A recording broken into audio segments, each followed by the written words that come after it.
What's going on, guys? Good morning. Welcome back to United View. Hope everyone is doing very well, having a good Friday. It's Friday, August 4th. More transfer news to get into. Obviously, the biggest being that Rasmus Hojlund has put pen to paper, not his pen, but pen to paper on his Manchester United contract yesterday. So we're going to be chatting about that. Possibly, you never know, an announcement could come today. Of course, he's going to be unveiled at Old Trafford tomorrow during the pre-season fixture against Lens. But there's a possibility, you never know, an announcement could come today with an indication saying, hey, I'd keep an eye out for Old Trafford tomorrow, not just for the game, but for Rasmus Hojlund as well. So we'll be chatting about that, some details on it. Plus, Donny van der Beek, Manchester United and Real Sociedad are locked in talks. They're locked in talks over a potential transfer. And I guess the knock-on effect that's going to have when it comes to Sophie and Amrabat. A bit of an update when it comes to Fred too. We'll touch on that in just a second. Ahmad is not going anywhere. Ahmad is staying at Manchester United this summer. But the reason, before you do your fist pump, Marcel, is because he's injured. He can't go anywhere.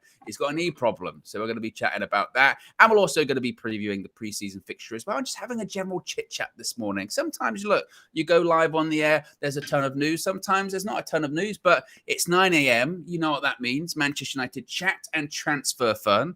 So Marcel, as always, pleasantries. How are you doing, my friend? You were just telling me that you've got your first football fixture this weekend as well. Yeah. I appreciate that. So, firstly, good morning, everyone. I'm actually in a good mood today. I was going to go to Old Trafford tomorrow, but I'm not going to, just to prepare my body for the game on Sunday. But yeah, my first game on Sunday. I haven't played 11-a-side OWEN for about 2 years, mate. So I'm blowing, and we're going to be worried, but I've been preparing myself. How many weeks have we been talking about? Oh, yeah, do you know what? Every time I talk to you, I mean, weeks, years. Yeah. I mean, pretty much the whole time I've known you, you've gone, I'm training for the football. You know what I mean? Yeah. I'm training for a comeback. And now here we are. The comeback is on the horizon. What position do you think you're going to be playing? What position do you think I look like, or that I could play?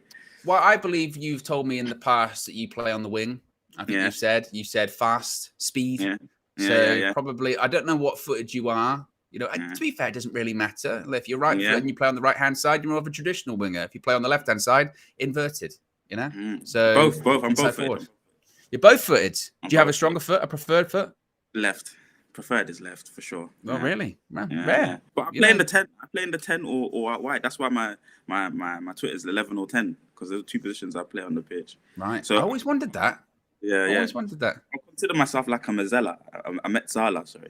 It's kind of like playing in the 10. That's midfielder, isn't it? That's like a deeper midfielder. Yeah, but they sometimes go out into the wide areas. So like I would like to play in the 10 or with 2 8s and then share the 10 space, or with a striker. I like kind of like mixing up, being in different positions on the pitch. Here's one, because I know people that are like this. So you say you're left-footed. What hand do you write with? Right. My right hand. See, I thought this was going to be the case. I can never understand that. I can never. Let us know in the chat if you're like that, because I think that's more common than people think. Like for me, right side of my body for everything. I can't do anything on my left. I can't do anything on my left foot. I can't do anything on my left hand. Like, even honestly, trying to pick up the pen with my left hand is challenging for me. I'm that dominated by my right side. But I could never do that. I could never. But I know other people that are like that. They go, yeah, I'm right-handed. What's your preferred foot? Left. I don't get it. I don't understand. I can bat with my right hand, but sometimes I cut scissors with my left. I cut paper with my left. See, I don't even that for me. That's not even. Everything's with the right. It's very simple. Very simple. Yeah. There you go. Bit of information for you this morning, guys. Be sure to smash a like on the like button. Be sure to subscribe bottom right-hand corner. Let's have a look in the chat already. Keith Thomas says Marcel plays left back in the changing room. Come on. Andre says I'm left-footed and left-handed. All Elite says Marcel is built different. Well, everyone knows that. No problem. KG's hairstylist says I'm left-footed and right-handed. Yeah, I think there's people actually like that as well, you know. Lil Yo-Yo says when I played football, I'm mainly right-footed but use my left a lot. I was always very envious of those people that, you know, you can't even tell really what preferred foot they have. They're just so comfortable by either side. That's a skill. That is a skill. And I think that one can be taught, in fairness. You can get better using your opposite foot. You just have to it takes time, you know. Thanks. which of course I never did.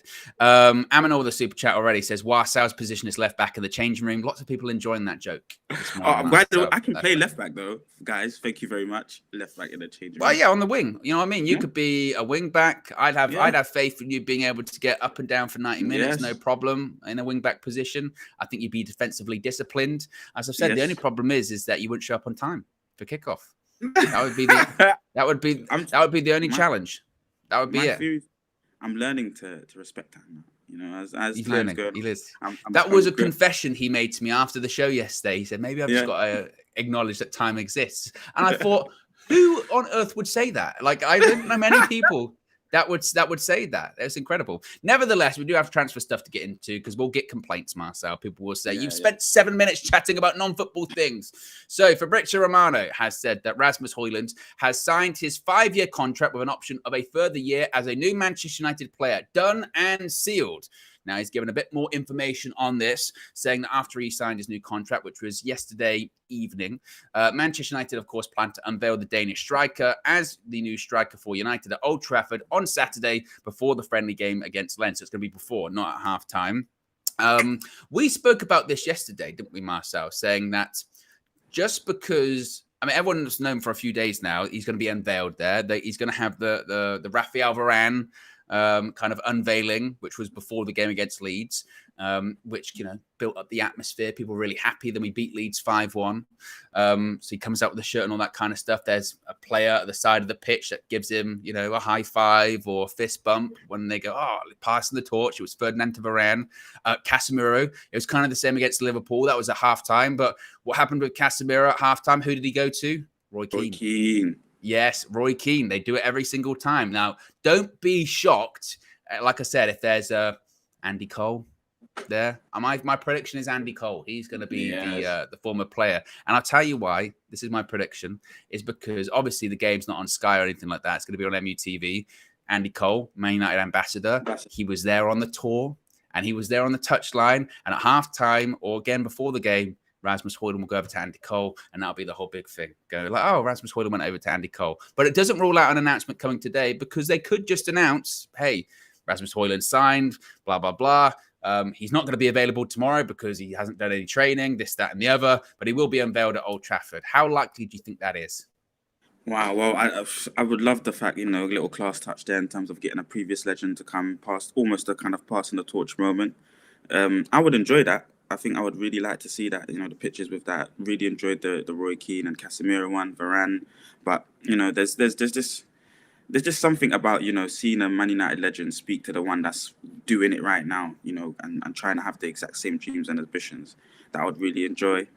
Whether I see an announcement, you know, proper pictures, everything coming out from Man United themselves today, I don't know. I think they could have done that ages ago then. If he signed, sealed, delivered and all those kind of things, I think they should have done that maybe a little bit earlier. It would be nice to see it all officially wrapped up and done. Before the game as well, sounds good as well. Before the game would be nice against Lens on Saturday. And yeah, I'm happy.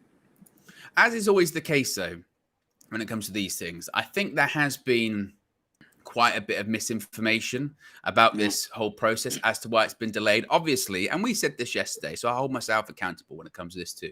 But I think there was a lot of talk that maybe United had dragged their heels a bit and this was primarily done just for PR. But there were reports yesterday from the likes of Samuel Utko saying, no, actually, the reason for the delay was issues with like the visa and some sort of finer details. But in comparison, I see Manchester City set to sign Gvardiol. What a signing that is, by the way. Terrifying. Yeah. You look at their centre-back options. It's nuts. Nuts. Diaz, Stones, Laporte, Gvardiol. Are you shitting me, Marcel? I know, that is outrageous. And they were suggesting that there's a possibility he could play in the Community Shield at the weekend. And I went, whoa, that didn't take too long, did it? You know, that was no problem. That was very, very quick. So maybe there is a case of just United just, again, being slow in general. Maybe that's a stick to beat United with in that instance. But they are suggesting that, again, it wasn't like on Wednesday or whenever we got the here we go, United just went, hey, let's just wait till the week. It'd be better. We get more likes, Marcel, if we do it at the weekend. I think in an ideal world, they probably would have had him playing, but that's not going to be the case. As far as him playing Sunday, though, still a possibility. Hopefully. Hopefully, I mean, and that's the opportunity to get the more minutes. You know, the 80 on Sunday, you maybe play the longer game against a weaker side, maybe out the two. But I don't know. I would like to see him play. Obviously, he's in the club, which is now the feeling that I'm more focused on. You know, if he's able to come and play, 30, 40 minutes or half against Wolves, and that be his first 45, I'll be happy. Or maybe the second half of the game, I'll be happy, man. We need to get him in. You know, this is the start of the process. We now got a striker to carry us through the next half a decade at least, and he's got to improve, man. He's got to improve the side. Like, we can't automatically think that he's going to be, the best striker in the league and all these kind of things. He has to go improve it now. You know, game in, game out. And I'm just happy to be part of that journey with him. I'm again very curious to see how it works out from this season. Again, either way, I'm not gonna, judge him as a giant flop. I mean, the only way I think that you would have, real concerns is if he got to the end of the season and he had like a Weghorst kind of total around him. Then you'd be like, this isn't good. Something isn't going, and he's played all of the games. You know what I mean? Not like he's got injured or anything like that. You'd be like, oh my God, there's a problem here. But I don't think that's going to be the case at all. So I'm curious to see where he's at now, because I don't think anyone really knows where he's at right now. I think there's maybe hope that he's better than we kind of think he is because he's young and he hasn't scored a ton of goals in his senior career. I think there's maybe a hope that in a couple of months' time, we're like, wow, he's better than we thought already, though how high can his ceiling can be. I think in reality, it's probably going to be a bit like in a couple of months' time, we go, hey, he's done all right, but he's still young. There's ways to go. There's ways to develop. But I'm curious to see that, certainly. I posed a question on Twitter yesterday, and I'll put a poll in the chat in just a second. But I'm interested to know your thought about this. So obviously, one name we were linked to when we were searching for a striker this summer was Gonzalo Ramos. Now, Gonzalo Ramos is going to PSG for around a kind of similar fee to Rasmus Hojlund. Who do you think right now, and you're probably going to say Hojlund, because I would say Hojlund, because you've got a backy player, but who would you say right now has the better striker? Gonzalo is a bit older, I believe. I don't know. I think maybe a little bit, yeah, but not by a lot. I'll have a look. Yeah, I think he might be 23 and what to Rasmus is 20.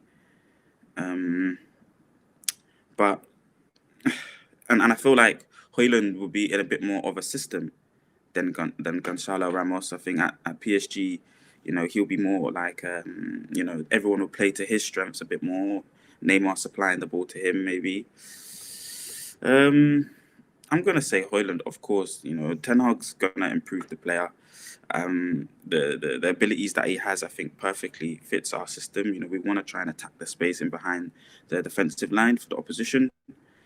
I haven't seen much of Gonzalo Ramos as well. So it's true. It's true. I mean, Gonzalo Ramos, look, he's 2 years older. He's just turned 22. So he's essentially, so he's still very, very young. His record in Portugal last season was very, very good. You can't argue. He scored goals, certainly scored more goals than Rasmus Hojlund. Like you, I can't say that I've seen a lot of either.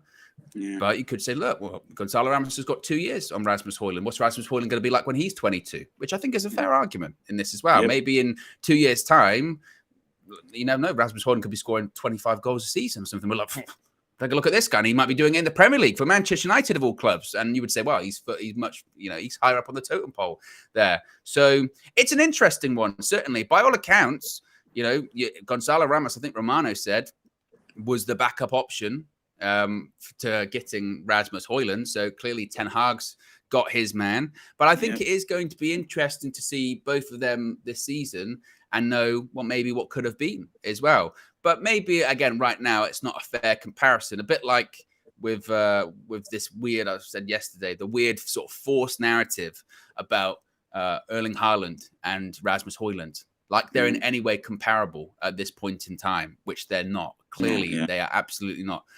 The only thing is that they're a striker and their name begins with H. Like, that's it. That's all they've got. That is literally those similarities that they've got. They're striker, they begin with H. But apart from that, it's not similar at all. They're not from the same place. They didn't play in the same league. Now they do, and they play in the same city in Manchester. But Compare anyone to Erling Haaland at this point. Can you compare anyone to Erling Haaland right now? Well, they're left-footed. They're both left-footed, and they're both from that kind of that region of the world. But I would say, you know what, to be getting those kind of comparisons is a good thing. Because Haaland is very much. But again, why are they getting those comparisons? That's the question. Out of fear, are they getting that because of out of ability, or is it just because, or is it out of laziness? Oh well, not even that. I think people generally fear his potential. Especially the opposition fans. They'll be thinking, well, listen, they want to throw on this kind of high level comparison and pressure early, because they know that, listen, he could become something really, really serious. And the only way to kind of hinder that is to throw on the pressure early. That's one reason.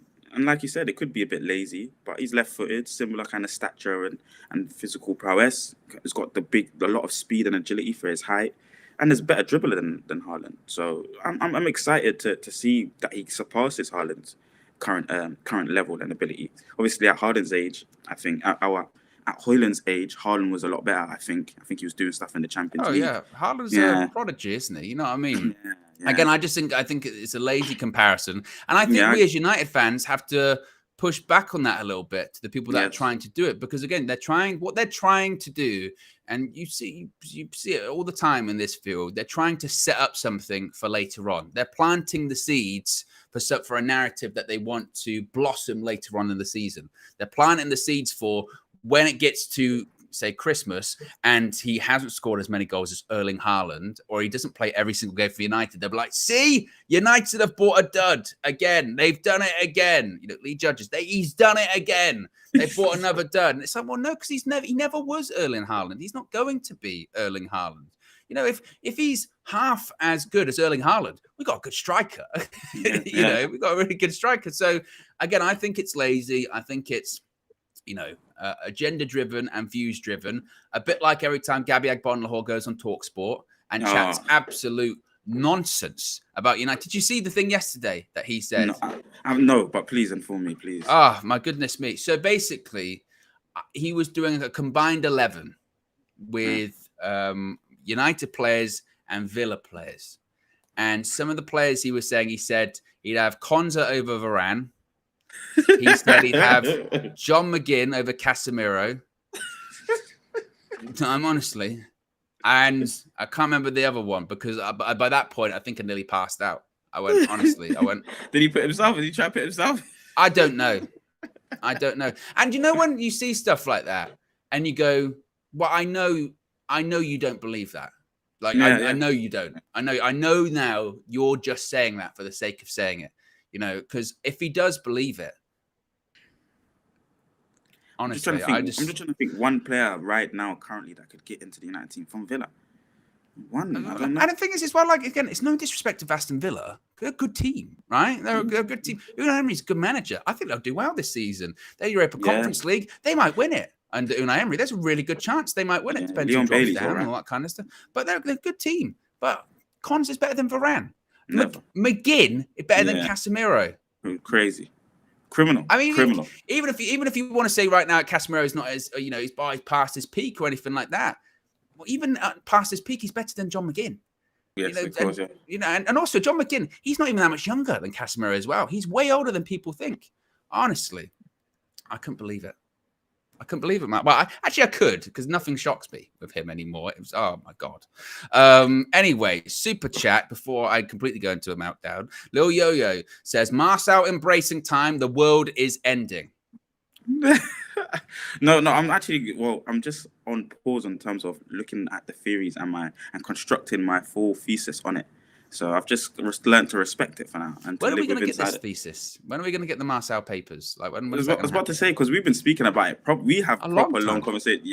Yeah. So, and I would keep saying to you, look, I'm going to do this. I don't know. And football's kind of taken over now. I'm training all the time, trying to get ready for that.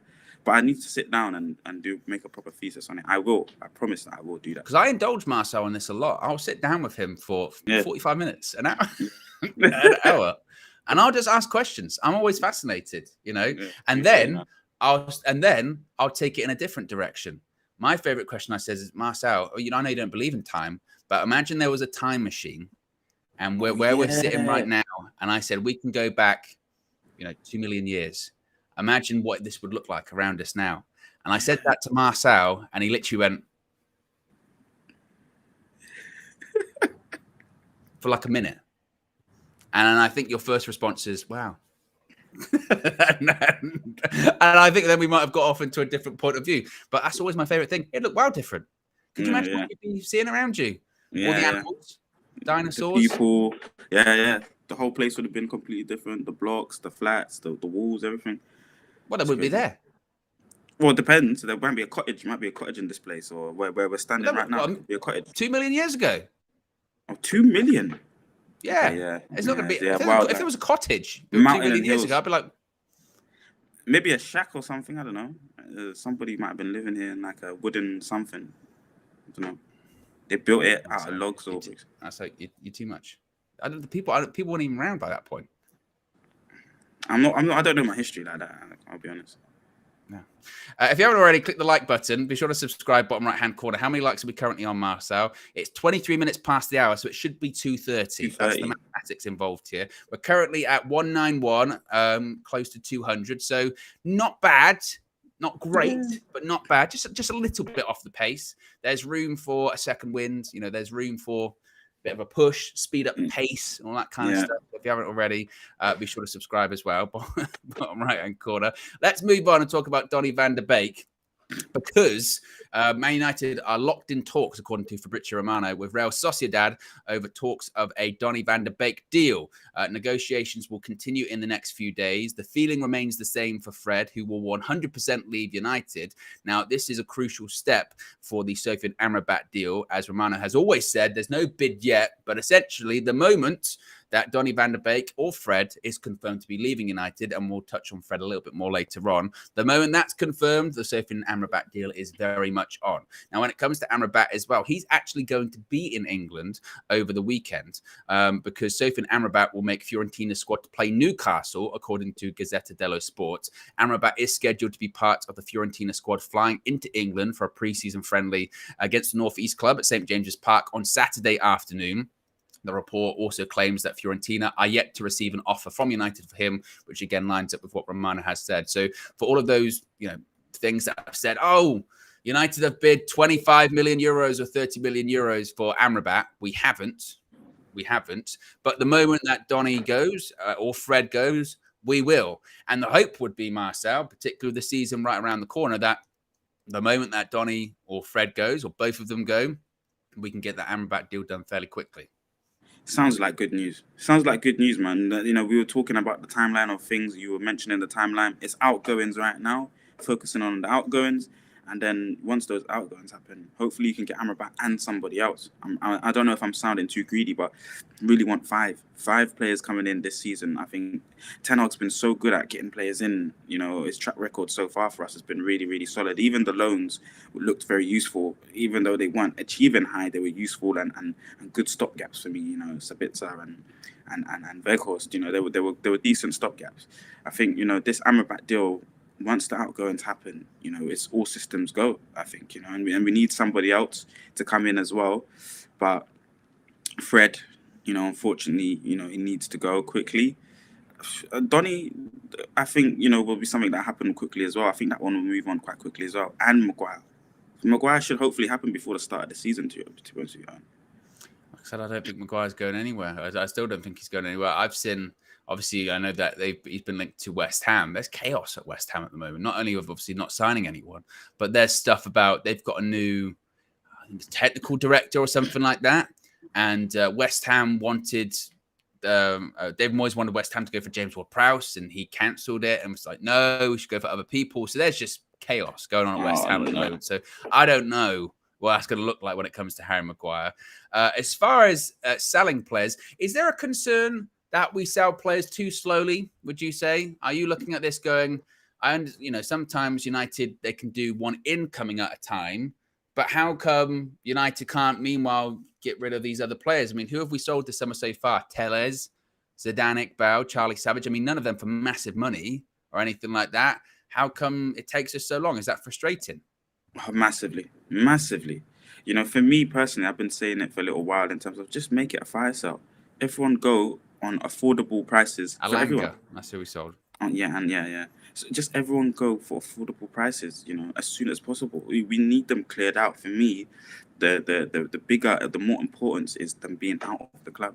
Having the available spot to get another player in, even if it's somebody. Ten Hag is very, very clever, and I think for me, even if he's able to get a loan in or something, he'll still be able to utilize the loan better than the current players here that are surplus to requirements.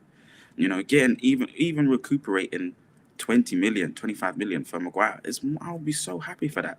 And these kind of outgoing deals have to be done quickly. We can't hold up our noses and say no, we should be going for 50, 40. I wouldn't be worried about that. The longevity of the club for me is what you should be looking at, and that's the spectrum that we should be looking at it from. The longer you hold these players and pay these wages, the longer it takes for them, and then you end up maybe losing them on a free. So I think the project's got to look long term, and that means cutting it at the root now and growing new roots long term. I think it's a balance. I agree that ideally it would be quicker, but also there has to be an importance of getting the right price. And sometimes, ideally, you'd want to have it both ways. You'd want to have it where it gets done really quickly and we get a good price. Sometimes that just isn't the way the market works at the moment. And I think United are right in certain instances. If they get an offer that isn't appropriate or good enough, then I think they're right to go, well, no, actually, we obviously want to get rid of these players, but at the right price. For instance, Donny van de Beek, if Donny goes for, it was rumored 20, even if it was 15 plus add-ons, then I'd be happy with that. I'd go, well, that's good value for money. But if it came out that, we just need to get someone out the door and we saw Donny for 5 million, I'd be like, well, that's a piss take. I mean, even when Telles went out and the people go, I can't believe, he didn't, we only got, was it 4 million in the end, something like that. But in reality, what were we expecting to get? Yeah, he won the Europa League last season, but by all accounts, all the other offers that came from Europe were all offers of free transfers or loans. So sometimes you have to make do with, you try to try and find the best offer possible that's on the table. If you're not happy with them, you have to try and negotiate up. But with the Maguire one or the McTominay one too, if the right offer's not coming in, United are right to go back and say, hey, we want to get decent money because, as I've said, you can say that's slow and it's stingy, but you're talking about getting in an extra player in addition to Amrabat. That's where that money's coming from an FFP perspective. Certainly, that money's coming from those players that we sell. And if we just sell, like you said, fire sale, let's just so we can get an Amrabat, but then the season starts and we go, actually, maybe we should try and find someone else. Maybe we should try and find another striker. Or maybe we should try and find a centre back. If they go, look, there's just no money to do that at the moment, then that's a problem. But if they then go, actually, you know what, there's some money left over, we can push it a little bit more. We can get that extra player in. And sometimes that could be the difference. And that was going to be my next question to you. Do you think once the season starts, because Amrabat isn't going to come in before the start of the season, I don't think, unless something dramatic happens in the next week or so. But do you think there's any chance, a bit like last year, that the season starts and whether we play well or we don't play well in the first game against Wolves and then Spurs and what have you, do you think there's any chance that the beginning of the season, how it goes, does determine any extra business that we may or may not do? Yeah, that's a good point, because last season it felt like that as well. The Ronaldo situation, I think they came in at there towards the, a few games are coming in and players are coming. Like, I do think that could be a case, even if we play well, I would say, and we'll win the first few games because we've got maybe up in August, I think we've got 2 or 3 games fixtures.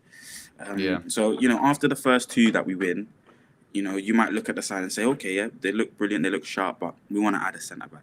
A centre back would be nice to come on and add because, somebody's looking a little bit leggy or they need a few more minutes in their legs, or, we've got a lot of competitions coming up. You might want to secure an extra centre back. So we'll be able to look at it as a fan base. We'll start to get excited in terms of, okay, what's the next steps going forward? What looks like, what needs improving? So, and you don't fully gauge that. For me, you can't fully gauge that until maybe after 10 games. But I'm always trying to look forward. I'm always trying to have some sort of foresight on what's going on. So I'll look, and say, okay, maybe a midfielder, maybe another striker, like you're saying. So I think that will definitely be the case. Man United will go in and maybe pick up a loan or a cheaper player, a younger, more affordable player. If, of course, we win the first 2 games, maybe 3-4 games of the season. And it must be said, because I have seen opposition fans saying this on Twitter, not that I pay too much attention, but I think when it comes to the market, I think we're fairly on pace. Like I said, we're bringing in other people. And there's a lot of people I've seen with their clubs that aren't happy with the business that they've done or they want to do more. And also, when it comes to pre-season too, I've seen opposition fans, I saw it yesterday, saying that I'm not sure I've seen an opposition fan, maybe apart from, like I say, I don't even find any City fans on social media, so I can't even say I see this. But for other fans like Liverpool or Chelsea or even Arsenal or whatever, I can't think of a group of fans that I've seen say we're going into the season really, really strong.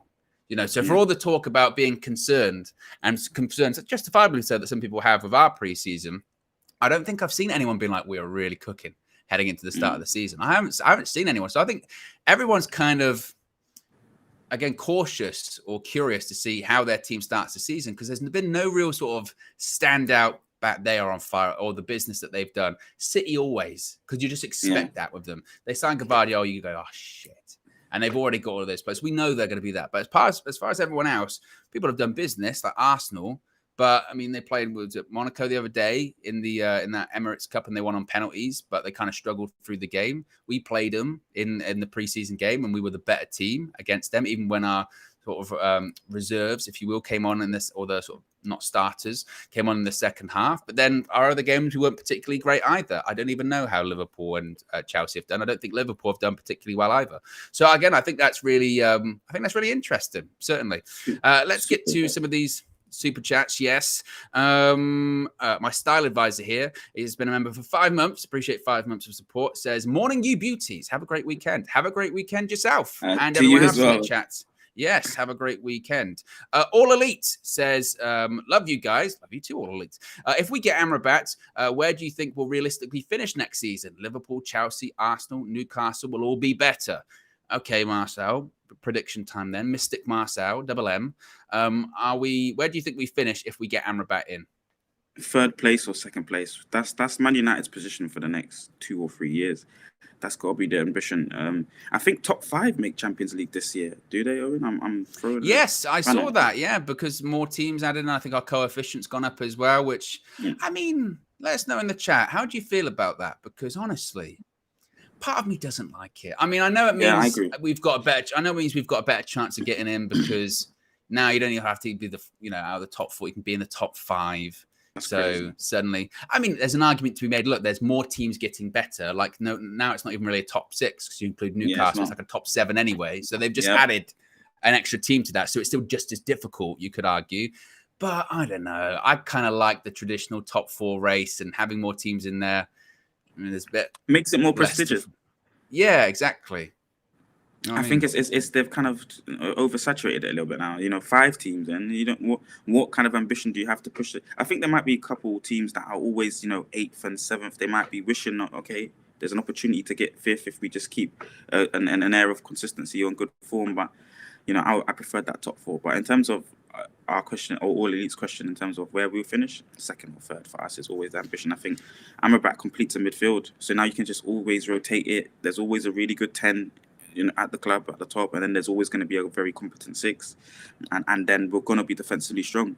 Imagine Casemiro and Amrabat, closing up a lead against a top side where normally you might frail, or it's just going to be really good to watch. I mean, even as a United fan, finishing 4th and celebrating that you've come in the Champions League, that feels uncomfortable, doesn't it? Let alone being, I'm really happy with the 5th best team in the Premier. You know what I mean? It just feels wrong. And I see Joe Blackman in the chat. Big up Joe. He's right. It used to be 3. It used to be the top 3 back in the day. And I understand football evolves and football changes. The Champions League format, as we knew it when we were kids, has changed. It used to be there was a group stage, and then there was a second group stage in the Champions League. So I get things change and they evolve over time. But, all of that kind of stuff just feels like, again, even the revamping of the Champions League this time around, it's all because of the Super League. Like, we go back to about the takeover. It's just all about money. How do you make more money? Get more teams involved.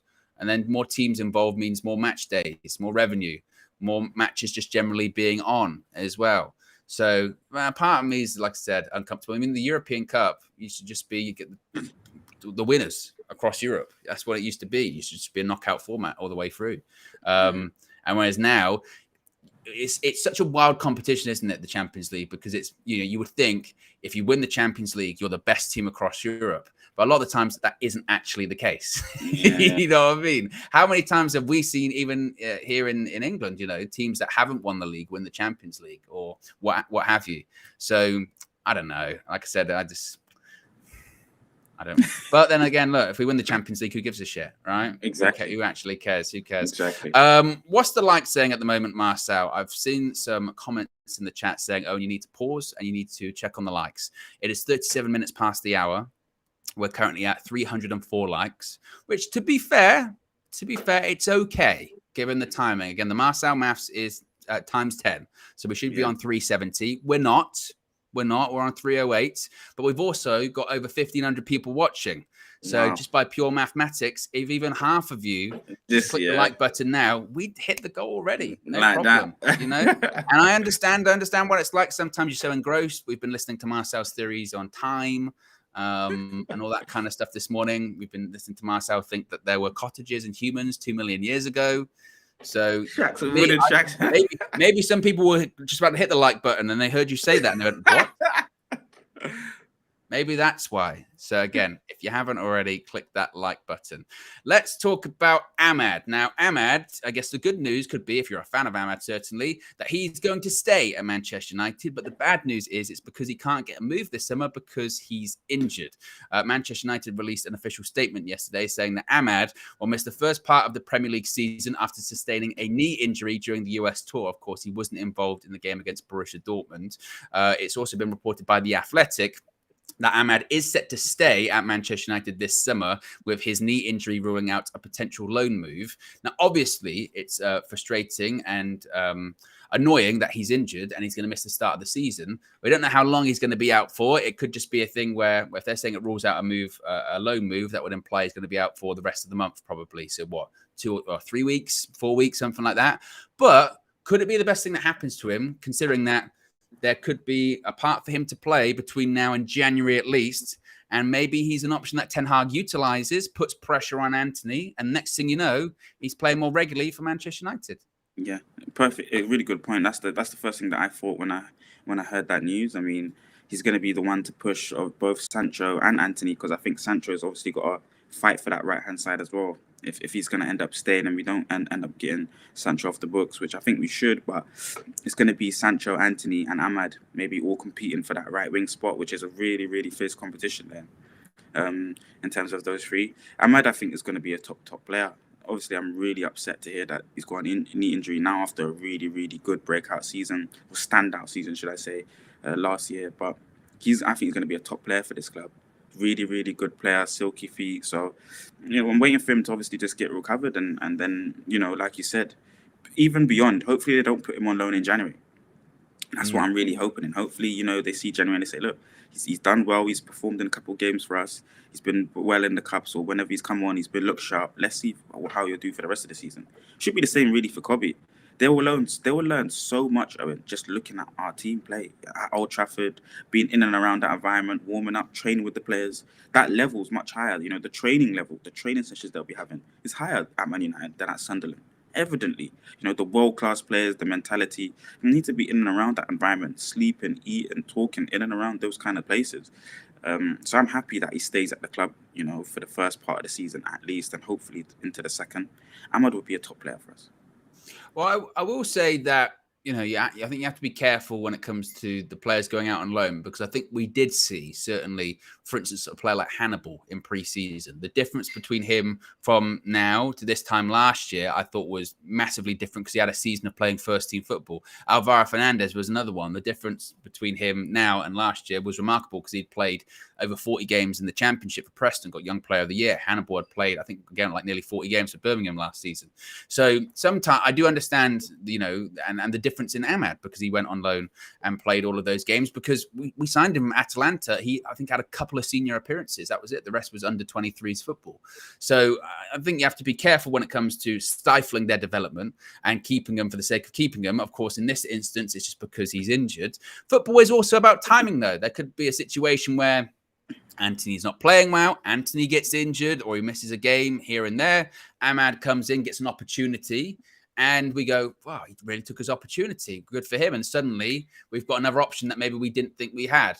I can't lie. When I saw him play in pre-season, I wasn't blown away. Obviously, it was unfortunate because that first game on the US tour was against Arsenal. That's when he got hurt the first time and came off.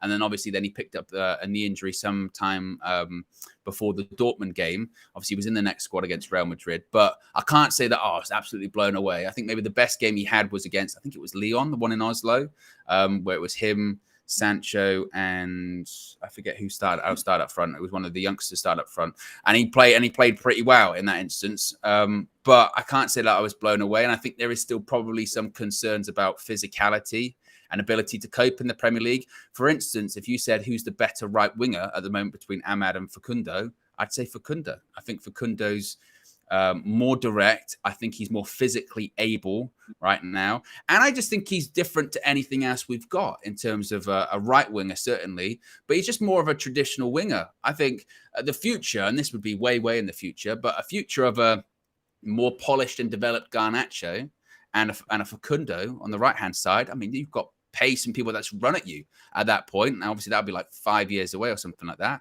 But I think that would be quite encouraging. So Palestri looks like he's going to go out on loan to where there was rumors about possibly FC Twente going to the Netherlands. Ten Hag's recommended it. Some people think he might go to Boca Juniors in South America. So we'll wait and see what happens to him. But Amad, again, it might ultimately be a good thing. It might be a good thing for him that he stays. But I still think there's a lot of development to go when it comes to him. Yeah, no, I agree. Long way to go. But if we're talking about that inverted style that Ten Hag will, I think, go with for the foreseeable future, then I think, yeah, Amad's the one. Palestri, though, like, you're right. You know, so explosive, so direct, so much energy, so much zest in his game. Really aggressive dribbler on the ball. So I think, yeah, he could end up being a top player as well. And like you said, traditional, you know, right-footed on the right side. He played well as well last season when he had his cameos. He's been really good. He looked really sharp at Old Trafford. I think he was at K1 for a few minutes at Forest in a cup game. He's looked sharp. Definitely. Let's talk about Fred. We spoke about Donny van der Beek. Fred's been linked to a move to Galatasaray, but by all accounts, that deal is complicated. Fabrizio Romano has said that Fred's transfer to Galatasaray looks complicated. There is no agreement yet, and he's currently in standby. Of course, there's concerns or disagreements when it comes to the price. United reportedly a few days ago had dropped their asking price, but Galatasaray still not meeting that price. They had put an offer in previously, but it was really low, and United said no.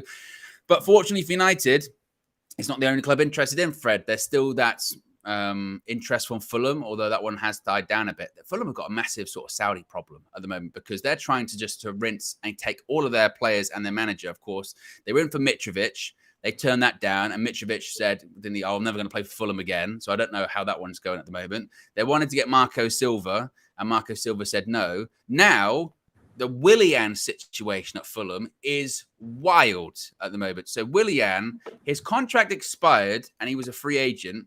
And then he re-signed. He re-signed with Fulham. And they were like, oh, he's re-signed with Fulham. He's got another season. Now, I don't know which Saudi club it is. I forget. But Saudi clubs come in for him. And obviously they're offering him astronomical wages. And he's like, I want to go to Saudi. And they're like, no, you just signed for us like a week ago, 2 weeks ago. And to be honest, if I was Willian, I'd say to my agent, like, did you not know about this a couple of weeks ago? And they'd be like, it's just come in now. So that is a wild situation. But my point being is that if Willian does go, then maybe there's a bit of extra money for Fred. So maybe that might be a bit of a knock-on for us. Yeah. Or we could just go to a Saudi club anyway, because reportedly they are interested. But they're saying, Marcel, that Fred 100%, you'd love that, 100% he's going to leave. Is that good news? Thing? Massive, good news. For me, I remember we done some of the little mini extras, the full view extras, and I was talking about which one would you prefer to go? One has to stay and one has to go. It's looking potentially that both end up going, but I was always saying, who do you pick, Fred or McTominay to go? Well, the partnership will be broken this summer window, but it's going to be only one that leaves. And I was always saying, unfortunately, Fred has to go out of the two. I'd always keep Scott McTominay, and I think he's more better for the squad. You could utilize him better in the squad, and so Fred has to go, unfortunately. But it looks like both could be going, which I think needs to happen ultimately. But hey. Yeah, I was going to say, why not both? I think, like I said, Fred's definitely, they're saying 100% going to go. So if it's not to Galatasaray, it will be to one of these Saudi clubs. I just think, again, with that, you look at some of these Saudi clubs, how quickly they have been doing deals. And I think that's a positive that they've got these multiple interested parties. If it was just Galatasaray that was interested, you'd say, I think we're kind of stuck here because it's going to probably be a small fee and it is what it is.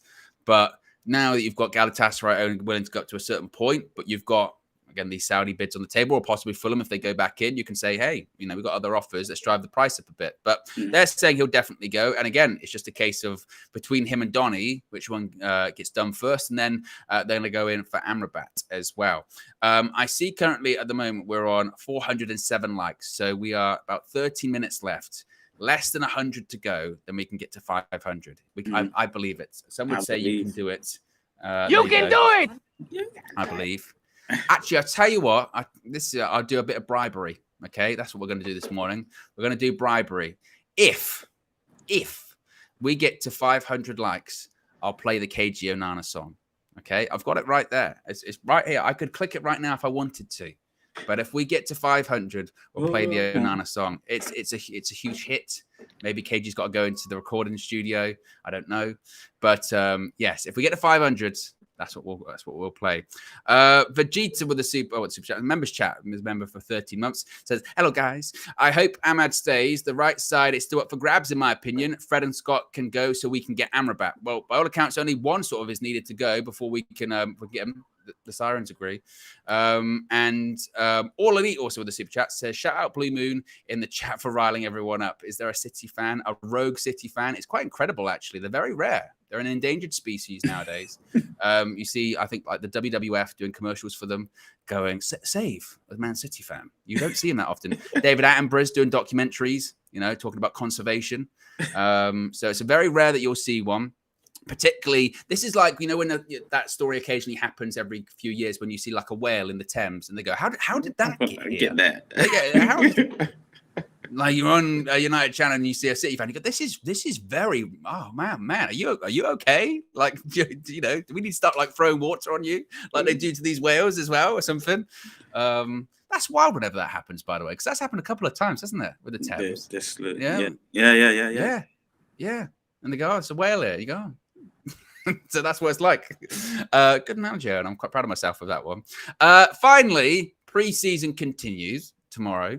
Man United versus Lens at Old Trafford. We are going to be dropping a preview later today. Going to be chatting to Minna about her thoughts on pre-season. So that's going to be dropping later. So be sure to check that out. But what are you looking for tomorrow? What are you hoping to see? Are you looking to see a bit of a better performance than we saw from the game against Borussia Dortmund? Are you looking for... what do you think is going to happen in terms of the sort of first team has only played 30 minutes? Are you expecting them to play the 80 tomorrow? What are you expecting to see? First team played majority of the minutes. When I saw that, we played a weaker side first, I thought, Ten Hag knows what time it is. Old Trafford faithful, big crowd, everybody excited. That stadium's been, silent for God knows how long now. It feels like so long, even though it doesn't at the same time. It's quite weird. All of a sudden, the turnover, we're into a new season, but just not going into that crowd and hearing the ambience and the energy in the crowd, He's going to play the strongest side possible. He wants them to be ruthless. He wants them to have a good, positive attitude on the front foot. I think we're going to be, very, very aggressive, very, very, sharp. And that's the way he'll want to set them up. So I'm expecting a lot of goals, a lot of creativity, hopefully, Emran or a young player can come on the pitch, or a player that's on the fringe side comes, and plays with the first team players or the starting players. I want a lot of goals. A lot of a good attacking football. Everyone gets to see Onana up close. Unfortunately, I wouldn't be there, but to watch it. But there's going to be certain new signings. Money Mount. We're going to see Money Mount up close. His movement. It's going to be fantastic, man. I feel like tomorrow's one because we played Rayo Vallecano, didn't we, last year at Old Trafford? Didn't we draw? I don't think we won that game, if I'm not mistaken. I think we drew. Maybe someone can let me know in the chat. I swear it might have been a draw. I feel like it might have been 1-1. You can let me know. But the point being is, I think tomorrow is a perfect momentum game. I spoke about how you know, you look at in totality the preseason tour of the US in terms of results and at certain points football played and mistakes made.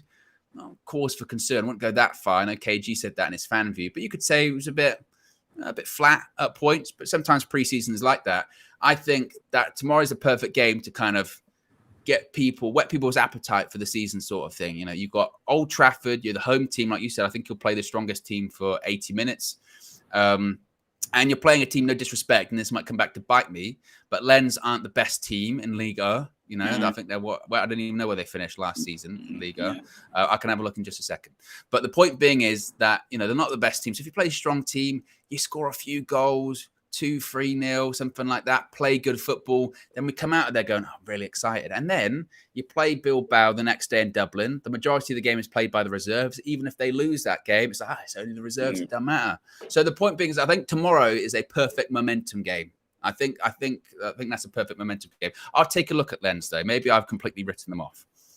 Yeah, like a mid-table side, I would believe, and I'm going to guess. You know, 5th, 6th. League, 22. I still can't believe it. I always get confused with the years. Let's have a look where Lens finished. Well, I've massively misinterpreted them. So, can I guess? What can I guess? Bloody hell! Is it higher or lower than what we think? Higher. Oh gosh, they're a very strong side. Yeah. Oh gosh. Like 3rd or 4th then in the league.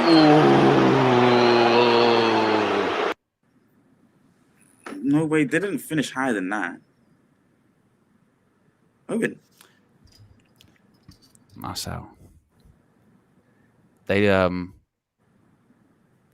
lost out to PSG by 1 point last season. Wow, they're a good side.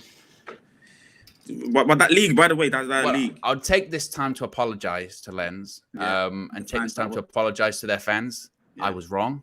You know, who cares about French football? Honestly, there's a reason that I think the Belgian league was rated higher than them last season.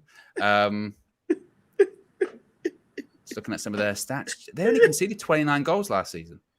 It's going to be a tough day. Nah, we're going to destroy these, man. It's going to be a tough game. Destroy these, Owen.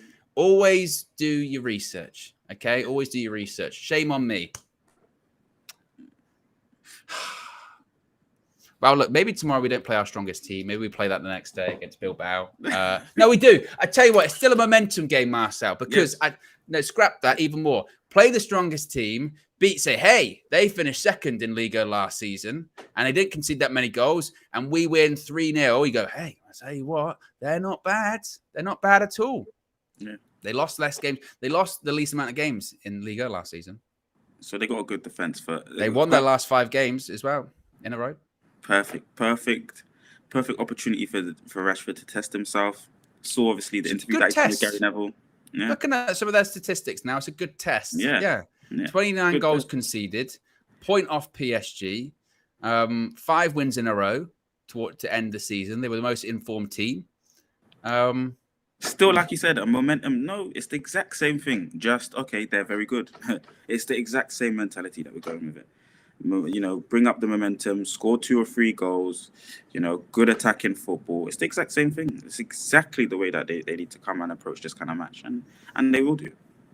I would also like to ask people in the chat that may or may not know this. I feel like how I'm saying Lens is wrong. I feel like there's a pronunciation issue here. I feel like it might be like Lens. Yeah, it could be. Given the French accent.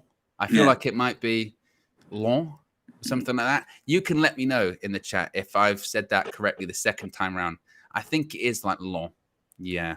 It probably was. And I feel like we need to be better. I need to be better in a lot of facets this morning. I need to do my research. My pronunciation needs to be better as well.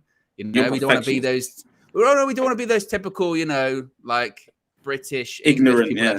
It's Lens. Yeah. Well, it's not. You know what I mean? It's long. It's long. So I'll make sure when it comes to the preview, we'll have all the correct facts, not so much as we do this morning as well. By the way, we're only 3 likes away from 500. We're 1 like away from 500. So it's been really beautiful pace today. It's been nice pace. Yeah, very good pace. A couple of super chats here before I play the KG song and we wrap things up. Red Devils 99 says Marcel, Money Mount, Glazonomics, Ed Woodwardness. Basically said Marcel's got a lot of Marcelisms. You have to. Yeah, he's always making up words. Thank you. I'm finally been accepted. I'm just waiting for us to go back on the Tarantula thing. And I'm never gonna let that one go. I mean, I had to take one side at one point, didn't I? When I said, "Hey, Marcel, I know you like to use the word penultimately, but I don't think you're using it correctly." And you were like, "Yeah, I thought so." Yeah, but I'm glad that I have the Marcelisms now. At least you guys know what I'm saying. You know, just allow me, man. Exactly. Red Devils also says, Marcel Rasmus, big up owner Marcel. Marcel always talks about people on first name terms. He's basically best friends with all the footballers, you know. So it says Rasmus, Jaden, you know, who else do you always talk in first name terms with? You always say Money Mount. Obviously, you always say Marcus. Yeah. Bruno. Do I say first name on Bruno? Yeah, but I think with Bruno, a lot of people just say Bruno, don't they? Yeah, you know what I mean? Yeah. But yeah, it's Jaden, Marcus. You like saying their first names for those ones. That's the ones. We're currently at 533 likes, which means... Oh, na, na, na, na, na, na. Oh, na, na, na, na, na, na. Oh, na, na, na, na, na, na. Oh, na, na, na. It's all about Rashi, Bruno, Mason, and Sanchi. They all play for the Red Army. And who they manage at Hagi. Shut up. Shut up. It's the shut up at the end. Well, there you go, guys. Be sure to smash a like on the like button if you haven't already. Be sure to subscribe on the way out. As I mentioned, previews coming later on today. And it's match day tomorrow and Sunday, so stay tuned. We're out of here. Have a good one. Peace.